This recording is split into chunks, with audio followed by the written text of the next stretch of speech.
Conradin was 10 years old, condemned by the doctor, whose silky demeanor was inconsequential compared to Mrs. de Ropp, his cousin and guardian. She embodied the necessary, disagreeable reality of life, while he represented the imagination that kept him alive amid the suffocating mundane. He sensed he would one day succumb to the weight of illness and confinement, but his imagination fought back against the dreariness. Mrs. de Ropp, in her honest moments, wouldn't admit to disliking Conradin, yet she found satisfaction in thwarting him for his good. He loathed her fiercely, masking his hatred behind a facade of compliance. Any pleasure he could conjure was enhanced by its potential to vex her, while she remained oblivious to the vibrant world he crafted within his mind. In the dull garden, filled with watchful windows warning against mischief, Conradin found little joy. The fruit trees, forbidden to him, stood like rare relics in an arid desert. But hidden behind dismal shrubbery lay a disused tool shed, which became a sanctuary, a mix of playroom and cathedral.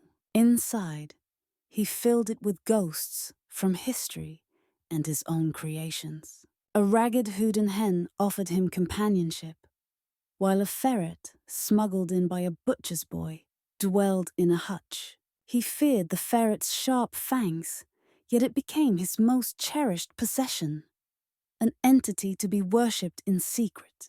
Conradin named the ferret Sredni Vashtar and crafted a religion around it, worshipping in the shed's musty silence. Unlike Mrs. de Ropp's weekly church visits, which he viewed as a foreign rite, his rituals involved red flowers and stolen nutmeg, offerings made during festivals of his own design. He believed Sredni Vashtar thrived on chaos, contrasting with the respectability that his guardian embodied. One fateful morning, Mrs. de Ropp announced she had sold the Houdan hen, watching for his outburst, but he merely stared, betraying nothing. In the evening, he gathered in the shed to ask Sredni Vashtar for a boon, choking back tears as he looked at the empty corner where his hen had been. Days passed, and Conradin's visits to the shed did not wane. Suspicious, Mrs. de Ropp ventured inside and threatened to clear out the locked hutch. When she found the hidden key, she marched to the shed, her intentions cold and definitive. Watching from the dining room window, Conradin imagined her opening the sacred hutch, possibly prodding at the straw where his god lay concealed. He prayed desperately, knowing he would lose.